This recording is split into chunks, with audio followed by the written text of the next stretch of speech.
The morning was cold and the sky was still gray. Mira walked quickly, holding her two children close. Ayan and Dia, both just 6 years old, held their small school bags, but they weren't going to school today. Instead, they were walking with their mother to a job interview, something no child usually does. Mira's heart was heavy. She was tired. Tired of knocking on doors, tired of saying, "Please, just give me a chance." Life had been cruel. Her husband had left when the twins were just babies. Since then, she had been doing small jobs, cleaning, stitching clothes, even selling snacks on the street. But nothing was enough. Rent was due. The landlord had already shouted at her last night. They had no gas, no milk, and the last packet of bread was already gone. But today, she had one last hope. She had received a message from Tech Enterprises, one of the biggest companies in the city. They needed someone for a marketing assistant position. Mira had studied marketing in college, but never got to work in an office. Life had taken her in a different direction. Still, she had sent her resume last month, and now finally, they wanted to see her. There was just one problem: no one to look after the kids. She couldn't leave them alone at home. Her neighbors didn't trust poor people. One of them had even threatened to call the police the last time she left the kids alone. Mira had no choice. She packed some pencils and drawing sheets in Ayan's bag and quietly told the twins, "Mama has an important interview. You two have to be quiet, okay? No noise, no running, just sit and draw. Can you do that?" The twins nodded. They were used to hard days. They never cried or complained. They had seen their mother cry silently many nights, and they knew, even at that young age, that life was not fair. They finally reached the huge glass building of Tech. It stood like a palace in the middle of the city. Shiny black cars stood in a line outside. Everyone who entered wore suits and heels. Mira's Sare was clean but old. Her sandals were cracked, her hands were rough. She held the twins tightly and stepped forward with nervous hope. Before she could enter, a tall man in a blue security uniform stepped in front of her. "Where are you going, madam?" he asked, his eyes moving from Mira to her children. I have an interview. Marketing assistant. 10 a.m. Mira Sharma," she said quickly. The guard frowned. "You can't bring children in here. This is a professional place, not a daycare." Mira's face turned red. She felt her heart sink. "Please," she said. "I had no one to leave them with. They will not disturb anyone. I will keep them in the corner. Please just let me go to the reception." The guard shook his head. "I'm sorry, rules are rules." She looked down at her twins. Dia's eyes were wide. Ayan had started biting his lip. He did that when he was scared. Mira took a deep breath and tried again.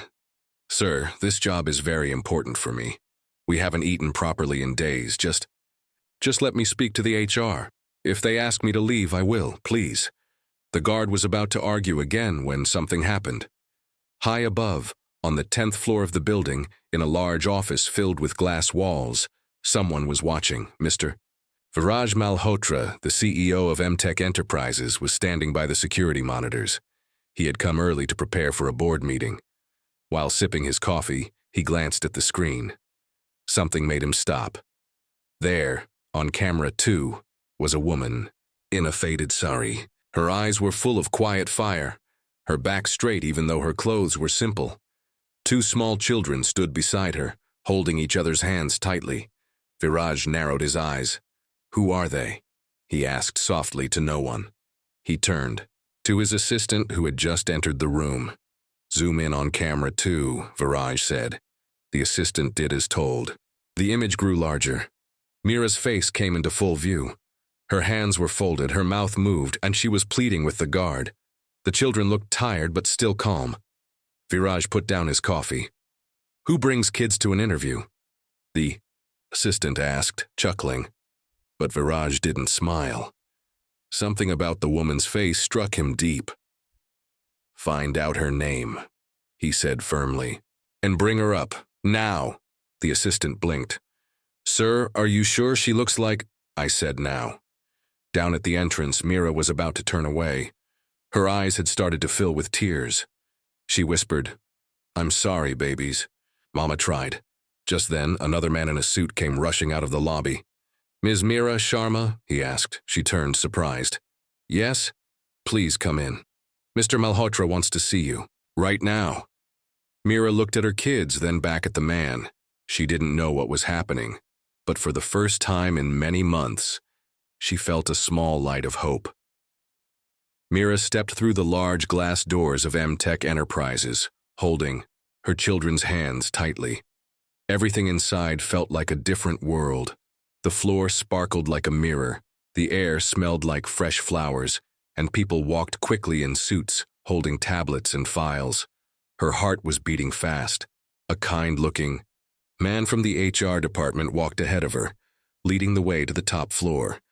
He didn't say much, just smiled and said, "Mr. Malhotra would like to speak with you directly." Meera's mind raced. Why would a billionaire CEO want to meet someone like me? The elevator doors opened, and the HR man gestured for her to enter. "Don't worry," he said softly. "Just be yourself." The ride up was quiet. Ayan and Dia held onto their mother's sari, their eyes wide with curiosity as they stared at the glowing numbers on the elevator wall. When the doors opened again, they were greeted by silence, the kind that only existed in expensive places. Mr. Viraj Malhotra's office was huge.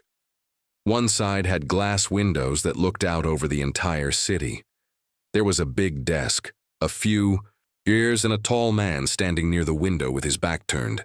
That man slowly turned around. It was him, the billionaire. Young, powerful, dressed in a sharp gray suit. His face was calm, but his eyes were focused, deep. "Ms. Meera Sharma?" he asked gently.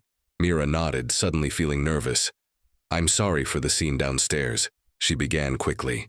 "I didn't want to bring my children, but I had no other option." Viraj raised a hand, stopping her words. "I saw everything. You don't need to explain." Meera blinked. Viraj looked at the children, who now hid slightly behind their mother. "And these two?" he asked. "This is Ayan and Dia, my twins," Meera said, placing a gentle hand on their heads. Viraj crouched down to their level. "Hello there," he said with a soft smile. The twins looked at him shyly but said nothing. "Do you know why your mama is here?" he asked. Dia nodded slowly. "To get a job, so we can eat." Viraj's smile faded just a little. That sentence hit him harder than he expected. He stood up and walked to his desk. "Please sit," he said, motioning to the chair. Meera sat down, still unsure of what was happening. The twins sat quietly beside her, pulling out their coloring sheets, as their mother had instructed earlier. Viraj opened a file and flipped through it. "Your resume," he said. "You studied marketing?" "Yes," Meera answered. "But I had to stop working after my husband left. I did small jobs, nothing permanent." "And you're applying for a marketing assistant position?" "Yes, sir. I know I may not look like someone who belongs in a place like this, but I work hard. I learn fast. I just need someone to believe in me." Viraj looked up. "You brought your children to an interview. That takes courage, but it also shows responsibility. Many people would have given up." Meera felt her throat tighten. "Giving up is not an option, sir. Not when you have two little lives depending on you." There was silence for a few seconds. Then Viraj leaned back in his chair. "Do you believe in destiny, Meera?" She was surprised by the question. "Sometimes. I think life leads us to places we never expected." He nodded. "I wasn't supposed to be in the office this early today, but something made me come in. Something made me look at the security. Camera right when you arrived." Meera didn't know what to say. "Most people," Viraj continued, "come here in perfect clothes, with expensive degrees and empty hearts. You walked in with nothing, but full of strength." He closed the file and looked her in the eye. "I want to give you a chance, but not just for a small job." Meera's breath caught. Viraj stood and walked over to her. "You'll work directly under our senior marketing head. You'll be part of our core team. And your children. We'll arrange daycare for them inside the building, free of cost." Meera's eyes filled with tears. You You don't even know me, she whispered. Viraj smiled. I don't need to. I saw what kind of person you are the moment you walked up to those doors. Ayan suddenly whispered to his sister. Is Mama getting the job? Dia smiled brightly. I think she is. Viraj turned to the children. Yes, your Mama's getting the job. The twins clapped softly, and Mira covered her mouth with her hand as tears rolled down her cheeks. For the first time in years, she felt like the world was giving her a second chance. But even as she smiled, something strange was happening in Viraj's mind. There was something familiar about her, something he couldn't place. He stared at Mira as she thanked him again and again. Her voice was humble, her face filled with honest gratitude, but deep down he couldn't shake the feeling. The next morning, Mira walked into MTech Enterprises with a new glow on her face. For the first time in years, she wasn't waking up to rejection or worry. She was starting a new job, in the same building where some of the most powerful people in the country worked. It still felt like a dream. Holding Ayan and Dia's hands, she entered the new daycare room the company had arranged for her kids. The space was beautiful, full of toys, books, soft mats, and kind staff members who welcomed the twins warmly. Ayan turned to her and whispered, Mama, do we really get to stay here every day? Yes, baby, she smiled, kneeling beside him. Mama will be right upstairs. She kissed both their foreheads and walked out, her heels clicking on the clean marble floor. She took the elevator to the 10th floor, where the marketing department was located. As the elevator doors opened, her new manager, Rima, greeted her with a wide smile. You must be Mira. Mr. Malhotra already told us about you. We're excited to have you here. Everyone was polite, respectful, and helpful, something Mira had not experienced in a long time. But even as she tried to focus on work, her mind kept wandering, not because of fear, but because of something else. Viraj. Something about him felt strange, familiar even. She tried to push the thought away, but her heart kept whispering, You've met him before, long ago. Meanwhile, upstairs in his private office, Viraj sat silently, staring out the window. He held a cup of black coffee in one hand, but his thoughts weren't with the city skyline. They were with Mira. He couldn't stop thinking about her. Not in a romantic way, but in a mystery sort of way. Her eyes, her voice, the way she protected her children. It all stirred something. In his memory, he opened his personal laptop and typed in her full name, Mira Sharma. But the search results showed nothing more than her resume and background check. He leaned back.